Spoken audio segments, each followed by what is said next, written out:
ഇപ്പൊ big boss കാണാനിരുന്നിട്ടുണ്ടെങ്കിൽ ആകെ അവിടെ നിന്ന് കിട്ടുന്ന ഒരു ചർച്ചാ വിഷയം എന്ന് പറയുന്നത് പണപ്പെട്ടി തന്നെയാണ്. ഇപ്പൊ 12ാമത്തെ വീക്ക് കഴിഞ്ഞ് 13ാമത്തെ വീക്കിലൂടെയാണ് പൊക്കോണ്ടിരിക്കുന്നത്. ഇനി ഒരു വീക്കും കൂടെ ഉണ്ടാവുള്ളൂ, അതായത് 2 വീക്ക്.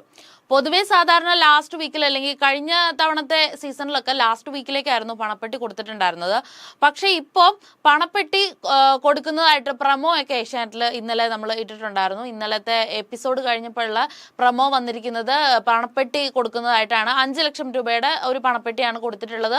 അത് എടുക്കുന്ന ആളാരാണോ, അതിൽ അത് തൊടുന്ന ആളാരാണോ അപ്പം തന്നെ അയാൾ അവിടുന്ന് പോകണം എന്നുള്ളതാണ് നിയമം വെച്ചിരിക്കുന്നത്. അപ്പൊ ഈ ഒരു പണപ്പെട്ടിയെ പറ്റിയിട്ടുള്ള ഡിസ്കഷൻ ആയിരുന്നു ഇന്നലത്തെ എപ്പിസോഡ് തുടക്കം മുതൽ ഉണ്ടായിരുന്നത്. അബി ഋഷി തമ്മിൽ ഒരു കോംബോ ഉണ്ട്. ഇപ്പം അവരുടെ ആ ഒരു കോംബോ പറയുന്നത് ഫസ്റ്റും സെക്കൻഡും നമുക്ക് തന്നെയാണ്, അപ്പൊ പിന്നെ പെട്ടി ആർക്ക് കൊടുക്കും എന്നുള്ളതായിരുന്നു അവരുടെ ഭയങ്കര കലുഷിതമായ ഒരു പ്രശ്നം. പിന്നീട് ശശി കോംബോ എന്ന് വെച്ചിട്ടുണ്ടെങ്കിൽ സിജോയും സായിയും തമ്മിൽ അത് അവർ തന്നെ കോംബോ ക്രിയേറ്റ് ചെയ്ത് അവർ തന്നെ കൊടുത്തൊരു പേരാണ്. അപ്പൊ ശശി കോംബോ പറയുന്നത് ഫസ്റ്റും സെക്കൻഡും നമുക്കാണല്ലോ, അപ്പൊ പിന്നെ പെട്ടി ആർക്ക് കൊടുക്കും. അപ്പൊ ഈ ഒരു സമയത്ത് ഈ കോംബോയിൽ നിന്നൊക്കെ പുറത്തിറങ്ങിയിട്ട് ഇവർക്ക് ഇൻഡിവിജ്വൽ ആയിട്ടുള്ള അഭിപ്രായങ്ങളും ഉണ്ട് കേട്ടോ. അപ്പൊ ഈ ഒരു സമയത്ത് അഭിഷേക് പറയുന്നത് ഋഷിക്ക് എന്തായാലും കപ്പ് കിട്ടില്ല, അപ്പൊ സാമ്പത്തിക ബുദ്ധിമുട്ടൊക്കെ ഒരുപാടുള്ളതല്ലേ, എന്നാൽ പിന്നെ പെട്ടി അവൻ എടുക്കട്ടെ എന്നുള്ളത് സിജോയോട് പോയി പറയാണ് അബി. ഡയറക്റ്റായിട്ട് ഋഷിയോട് പറയാൻ പറ്റുമല്ലോ, എടാ അത് എടുത്തോണ്ട് പോകുന്നു പറയാൻ പറ്റില്ലല്ലോ. അപ്പൊ ഋഷി ഒറ്റയ്ക്ക് നിന്നിട്ട് ആ ഒരു കോംബോയിൽ നിന്ന് പുറത്തിറങ്ങിയിട്ട് ഋഷി പറയുന്നത് എനിക്ക് ഉപ്പും മുളകിന്റെ ഫാൻസ് ഒരുപാടുണ്ട്, ലോട്ട്സ് ഓഫ് ആരാധകരുണ്ട്, സോ കപ്പ് എനിക്ക് തന്നെ, അപ്പൊ പിന്നെ പെട്ടി വേണ്ട, അപ്പൊ പെട്ടി ആരെങ്കിലും എടുത്തോട്ടെ എന്നുള്ളതാണ് ഋഷി പറയുന്നത്. എന്നാൽ ശശി കോംബോയിൽ സായിയെ മാക്സിമം പിന്തിരിപ്പിക്കാൻ വേണ്ടിയിട്ട് സിജോ നോക്കുന്നുണ്ട്. സായിക്ക് താല്പര്യമുണ്ട് കേട്ടോ. അപ്പൊ ആ ഒരു സമയത്ത് സായിനെ മാക്സിമം പിന്തിരിപ്പിക്കാൻ നോക്കുന്നത് സായി ഫൈനലിൽ എത്തട്ടെ എന്ന് വിചാരിച്ചിട്ട് മാത്രമല്ല, ജാസ്മിനെ എന്തെങ്കിലുമൊക്കെ പറഞ്ഞിട്ട് മാനിപ്പുലേറ്റ് ചെയ്ത് ഈ പെട്ടിയും കൊടുത്ത് വീട്ടിൽ വിടാനായിട്ട് ശ്രമിക്കുന്നുണ്ട് സിജോ. കാരണം സിജോ വീട്ടിൽ നിന്ന് പുറത്തു പോയി തിരിച്ചു വന്നതിന് ശേഷം ടാർഗറ്റ് ചെയ്യുന്നത് മുഴുവനായിട്ടും ജാസ്മിനെയാണ്. പുറത്തു പോയി 10-20 ദിവസത്തോളം ആ ഒരു ജാസ്മിന്റെ ഗെയിം കണ്ടപ്പോൾ തന്നെ, അല്ലെങ്കിൽ ജാസ്മിന് പുറത്തുള്ള ആ ഒരു ഇമ്പാക്ട് എന്താണെന്ന് അറിഞ്ഞപ്പോൾ തന്നെ, നെഗറ്റീവ് ഗെയിം എന്നുള്ള രീതിയിലാണെങ്കിൽ പോലും ആ ഒരു ഇമ്പാക്റ്റിനെ പറ്റിയിട്ട് അറിഞ്ഞപ്പോൾ തന്നെ സിജോ അതിനുശേഷം ടാർഗറ്റ് ചെയ്യുന്നത് ജാസ്മിനെയാണ്. അപ്പൊ ഈ ഒരു സമയത്ത് ജാസ്മിൻ ആ പെട്ടിയെടുത്ത് വീട്ടിൽ പോകുന്നത് സിജോയ്ക്ക് ഒരുപാട് ഗുണകരമായിരിക്കും. സായിക്ക് എങ്ങാനും ഇനി കപ്പ് കിട്ടിയില്ലെങ്കിലോ അങ്ങനെ വന്നാൽ പെട്ടിയെങ്കിലും എടുക്കണ്ടേ എന്നതാണ് സായിയുടെ ഒരു വിചാരം. അപ്പൊ എന്തായാലും സമാധാനത്തിൽ പോയിക്കൊണ്ടിരുന്ന ഒരു വീട്ടിലേക്ക് എങ്ങനെ ഒരു വലിയ ബോംബിട്ട് വലിയ വിള്ളലുകൾ ഉണ്ടാക്കാം എന്നുള്ളതാണ് ബിഗ് ബോസ് ഇപ്പൊ കാണിച്ചു തന്നത്. ഉറക്കം എണീക്കുന്നത് മുതൽ വീണ്ടും ഉറങ്ങുന്നത് വരെ പണപ്പെട്ടിയുടെ എല്ലാ സാധ്യതകളും, അല്ലെങ്കിൽ അത് മാത്രം അവർ ഡിസ്കസ് ചെയ്യുന്നുണ്ട്. മാറ്റിപ്പിടിക്കലിന്റെ ഭാഗമായിട്ട് ഇത്തവണ പണപ്പെട്ടി വെക്കാതിരിക്കുകയായിരുന്നെങ്കിൽ അത് വലിയൊരു ട്വിസ്റ്റ് ആയിരുന്നേനെ. കാരണം ഇവരൊക്കെ ഇത്രയും ചർച്ച ചെയ്യപ്പെട്ട് പണപ്പെട്ടിക്ക് വേണ്ടി കാത്തിരുന്ന് പക്ഷെ അവസാനം പണപ്പെട്ടി ഇല്ലാതിരിക്കുക, അത് നല്ലൊരു ട്വിസ്റ്റ് ആയിരിക്കും. പലർക്കും പണപ്പെട്ടി എടുക്കാൻ വലിയ താല്പര്യമൊന്നുമില്ല, അവർക്ക് അതിനുള്ള പ്ലാനും ഇല്ല. പക്ഷേ അവിടെ ആ പണപ്പെട്ടി ഉണ്ട് എന്നുള്ളതും അത്തരം ഒരു ടാസ്ക് ഉണ്ട് എന്നുള്ളതൊക്കെ അവരെ വല്ലാതെ തളർത്തുന്നുണ്ട്. ആരെങ്കിലുമൊക്കെ എടുത്തുകൊണ്ട് പോകട്ടെ എന്നുള്ളതേ ഉള്ളൂ, തനിക്ക് വേണമെന്നില്ല. ജിൻഡോയും ജാസ്മിനും ഒന്നും എന്തായാലും ഈ പെട്ടിയെ പറ്റിയിട്ട് ചിന്തിക്കുന്നേ ഇല്ല. അവരെ കാര്യം മറന്നുപോയതാണോ, ഇനി അവർ ആ ഒരു ഭാഗത്തേക്ക് അവരില്ല. എന്തൊക്കെയാണെങ്കിലും ഇത് ബിഗ് ബോസ് മലയാളം സീസൺ 6ന്റെ 86ാമത്തെ എപ്പിസോഡിന്റെ റിവ്യൂ ആണ്. നിലവിൽ ആ വീട്ടിൽ 9 മത്സരാർത്ഥികളാണ് ഉള്ളത്. അംഗം ജയിച്ച ചേകവരെ പോലെ സീക്രട്ട് റൂമിലിരുന്ന് ചിപ്സ് ഒക്കെ തിന്നുകൊണ്ട് ലൈവ് കാണുന്ന നോറയാണ് ആദ്യം തന്നെ എപ്പിസോഡിൽ കാണിക്കുന്നത്. അപ്പൊ നോറ എവിക്റ്റ് ആയിരുന്നു എന്നുള്ളതും അതിനുശേഷം സീക്രട്ട് റൂമിലേക്ക് പോയതും അവിടെ സംഭവിച്ചതൊക്കെ എല്ലാവരും കണ്ടിട്ടുണ്ടാവും.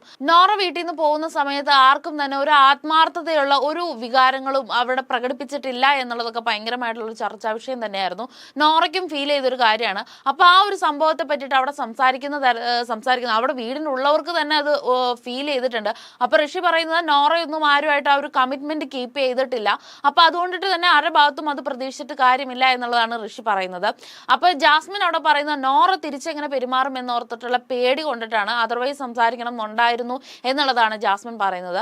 അപ്പൊ സ്പോട്ടിൽ ഇവരൊക്കെ പറയുന്നതിനുള്ള ഓരോരുത്തർക്കുള്ള മറുപടികൾ നോറ അപ്പൊ അവിടെ ഇരുന്ന് പറയുന്നുണ്ടായിരുന്നു. നല്ല രസമുണ്ടായിരുന്നു. നോറ സീക്രട്ട് റൂമിൽ ഇരുന്ന് സംസാരിക്കുന്നതും ബിഗ് ബോസിനോട് ചില കാര്യങ്ങൾ പറയുന്നതും ഒക്കെ ഇരുന്ന് കേൾക്കാൻ നല്ല രസമായിരുന്നു. അപ്പൊ എന്തായിരുന്നു ആ ഒരു 4 കട്ടയും ആ ഒരു കൂരയും എന്നുള്ളത് ഇപ്പോഴും കണ്ടുപിടിക്കാൻ പറ്റാത്ത ഒരു സീക്രട്ട് ആയിട്ട് മാറിപ്പോയി എന്നൊക്കെ ജാസ്മിൻ പറയുമ്പം നോറ അവിടെ നിന്ന് നല്ല രീതിക്ക് ചിരിക്കുന്നുണ്ട്. അതാ ഒരു മുയൽ, ഗോൾഡൻ മുയലിനെ എടുക്കുന്ന ടിക്കറ്റ് ടു ഫിനാലയുടെ ഒരു ഗെയിമിൽ ഉണ്ടായിരുന്ന ഒരു സംഭവമായിരുന്നു. നോറ മാത്രം പോയിട്ട് ഒരു 4 കട്ട എടുത്ത് വെച്ചൊരു കൂര വെച്ച് അതിൻ്റെ ഉള്ളിൽ മുയലിനെയും വെച്ചിട്ട് സൂക്ഷിച്ച് വെച്ചിട്ട് പോവുകയാണ് ഉണ്ടായത്. പക്ഷെ അതെന്തായിരുന്നു സംഭവം എന്നുള്ളത് അവിടെ ആർക്കും മനസ്സിലായിട്ടില്ല എന്നുള്ളതാണ്. അപ്പൊ ആ ഒരു കാര്യത്തെ പറ്റിയിട്ടൊക്കെയാണ് അവർ ചർച്ച ചെയ്തത്. അപ്പൊ നോറയ്ക്ക് ആരോടും അറ്റാച്ച്മെന്റ് ഉണ്ടായിരുന്നില്ല, ഉണ്ടായിരുന്നില്ലെന്നും ഒക്കെ ജാസ്മിൻ പറയുന്നുണ്ട്. അപ്പൊ നോറ പറയുന്നത്, പക്ഷെ എനിക്ക് ബിഗ് ബോസിനോടുണ്ടല്ലോ, വേറെ നിങ്ങളോട് ആരോടും ഇല്ലെങ്കിലും ബിഗ് ബോസിനോട് എനിക്ക് അറ്റാച്ച്മെന്റ് ഉണ്ട്, അതുകൊണ്ടാണ് എന്നെ പോവാതെ പിടിച്ചു നിർത്തിയത് എന്നുള്ള രീതിയിലാണ് നോറ പറയുന്നത്. അപ്പോൾ ഈ പണപ്പെട്ടിയുടെ ഡിസ്കഷൻസ് ഇവർ നടത്തുന്നത് മൊത്തം ഇരുന്ന് നോറ കണ്ടിട്ടുണ്ട്. അപ്പൊ നോറ പറയുന്നത് ഈ ഒരു ഡിസ്കഷൻ മാത്രമൊക്കെ നടത്തിക്കൊണ്ടിരിക്കുന്നത് നോറയ്ക്ക് പോലും ബോറടിച്ചു എന്നുള്ളതാണ്. അപ്പൊ ആ ഒരു സമയത്ത് ഇവരെയൊക്കെ പിടിച്ച് പുറത്താക്കി കൂടെ ബിഗ് ബോസ് എന്നുള്ളത് നോറ ചോദിക്കുന്നുണ്ട്. അപ്പൊ അങ്ങനെയൊക്കെ ഇരിക്കുമ്പോൾ അതാ പെട്ടെന്ന് പ്രേതത്തിന്റെ ഒരു സോങ് ഒക്കെ ഇട്ട് കൊടുത്തുകൊണ്ടിട്ടായിരുന്നു നോറയുടെ എൻട്രി അവിടെ ഉണ്ടായിട്ടുണ്ടായിരുന്നത്. അപ്പൊ സായി ഒക്കെ വന്നിട്ട് നന്ദനായിരിക്കും നന്ദൂട്ടനായിരിക്കും എന്നൊക്കെ പറഞ്ഞ് ഓടിപ്പോയി നോക്കുന്നുണ്ട്. എന്തായാലും നോറയായിരുന്നു. അപ്പൊ ഒരാളുടെ മുഖത്തും ആ ഒരു സന്തോഷമോ അല്ല ഒരു ആത്മാർത്ഥതയോ ഒന്നും ഉണ്ടായിരുന്നില്ല. അതാ ലൈവിൽ ഉണ്ടായിരുന്ന പോലെ തന്നെ ആർക്കും ഒരു തരത്തിലുള്ള ഭാവ വ്യത്യാസങ്ങളും ഉണ്ടായിരുന്നില്ല. അപ്പൊ നോറ അവിടെ പറയുന്നുണ്ട്, 3 ദിവസം കൂടെ ഞാൻ ടൈം ചോദിച്ചിട്ടുണ്ടായിരുന്നു ബിഗ് ബോസിനോട്, അതും കൂടെ തന്നിരുന്നെങ്കിൽ ഇവിടെ കളി മാറിയേനെ, ഞാൻ പലതരത്തിലുള്ള ഗെയിം ഇറക്കിയേനെ എന്നുള്ളത് പറയുന്നുണ്ട്. അപ്പൊ ബാക്കിയുള്ളവർ ചോദിക്കുന്നുണ്ട്, 3 ദിവസം കൊണ്ട് എന്തുണ്ടാവാനാ, നീയല്ലേ പോയിരിക്കുന്ന, വേറെ ആരും അല്ലല്ലോ, അപ്പൊ എത്രത്തോളം പ്രതീക്ഷിക്കുക എന്നുള്ളത് ഞങ്ങൾക്ക് നന്നായിട്ട് അറിയാം എന്നുള്ളതൊക്കെയാണ് പലരും പറയുന്നത്. അതിനുശേഷം ബിഗ് ബോസിന്റെ ഒരു അനൗൺസ്മെന്റ് വരുന്നു. ടിക്കറ്റ് ടു ഫിനാലെ ടാസ്കിന്റെ വിന്നർ ആയിട്ടുള്ള അഭിഷേക് ഒഴികെ ബാക്കി എല്ലാവരും ഡയറക്റ്റ് ആയിട്ടുള്ള എവിക്ഷനിലേക്ക് പോയിട്ടുണ്ട് എന്നുള്ളത്. അപ്പൊ ഈ ഒരു വീക്കിലും എവിക്ഷൻ ഉണ്ട്. ഇത് ലാസ്റ്റ് എവിക്ഷൻ ആയിരിക്കാം. അപ്പൊ ഈ ഒരു എവിക്ഷനിലൂടെ പുറത്തു പോകാൻ പോകുന്നത് ആരൊക്കെ ആയിരിക്കാം എന്നുള്ളത് പ്രേക്ഷകരുടെ മാത്രം ഒരു ബയസ് ആയിട്ടുള്ള ഒരു ഡിസിഷൻ തന്നെയായിരിക്കും. പിന്നെ ഒരു after A long time Jinto കാക്ക വിത്ത് ജാസ്മിൻ ആ ഒരു അടി അവിടെ ഉണ്ടാവുകയായിരുന്നു. ഫാൻസിന് ഒട്ടും അങ്ങ് സഹിക്കാൻ പറ്റുന്നുണ്ടായിരുന്നില്ല ഇവർ തമ്മിൽ ഇങ്ങനെ ഒത്തൊരുമിച്ച് പോകുന്നത്. അപ്പൊ അതിനുള്ള ആ ഒരു ബ്രേക്കിംഗ് പോലെയായിരുന്നു ആ ഒരു അടി ഉണ്ടായിരുന്നത്. ഗബ്രിയുടെ ഒരു ഇഷ്യൂ തന്നെയാണ് എടുത്തിട്ടുണ്ടായിരുന്നത്. ആ ഒരു ഇഷ്യൂ പറഞ്ഞത് വല്ലാത്ത രീതിയിലേക്ക് അങ്ങോട്ട് പോവുകയായിരുന്നു. പല പ്രേക്ഷകർക്കും കൺകുളിർക്കെ കാണാനുള്ള ഒരു അവസരം തന്നെയായിരുന്നു അത്.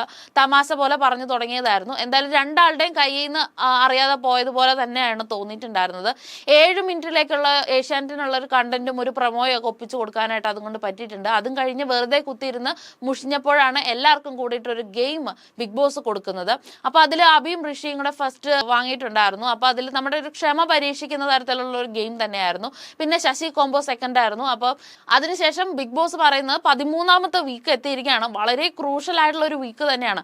അപ്പൊ ഈ ഒരു വീക്കിൽ നിങ്ങൾക്ക് നിങ്ങളുടെ സ്വന്തം മനസാക്ഷിയോട് സംസാരിക്കാനുള്ള ഒരു സാധ്യത ഒരുക്കി കൊടുക്കുകയായിരുന്നു ബിഗ് ബോസ്.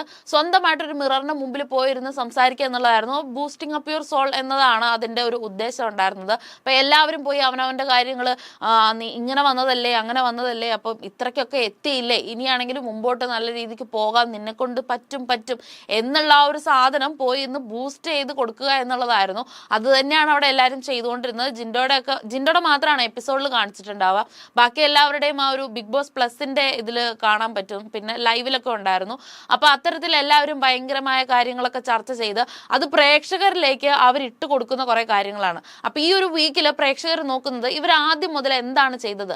അപ്പൊ ഈ ഒരു ഇത്ര ദിവസത്തെ ഇവരുടെ ജേർണിനെ അനാലിസിസ് ചെയ്തിട്ടാവണം ഈ ഒരു വീക്ക് വോട്ടിംഗ് കൊടുക്കുക എന്നുള്ളത് കൊണ്ടിട്ട് തന്നെ മത്സരാർത്ഥികൾ ശ്രമിക്കുന്നതും ആദ്യം മുതൽ അവസാനം വരെ ഇത് ഇങ്ങനെ സംഭവിച്ചു അങ്ങനെയൊക്കെ സംഭവിച്ചിട്ടുണ്ട്, അപ്പൊ നീ ഇത്രയ്ക്കൊക്കെ നല്ലതാണ് എന്നുള്ളത് പറയുമ്പം അത് പ്രേക്ഷകരുടെ മനസ്സിലേക്ക് ഇൻജക്ട് ചെയ്ത് കൊടുക്കുന്ന ഒരു സാധനം തന്നെയായിരിക്കും. അപ്പൊ അതിന്റെ ഒരു ബാക്ക്ഗ്രൗണ്ടിൽ നിന്നുകൊണ്ടിട്ട് വോട്ട് കൊടുക്കുക, ജയിപ്പിക്കുക എന്നുള്ളതൊക്കെ തന്നെയാണ് അതിന്റെ ആ ഒരു ടാസ്ക് കൊണ്ടിട്ട് ബിഗ് ബോസും ഉദ്ദേശിച്ചിട്ടുണ്ടാവുക.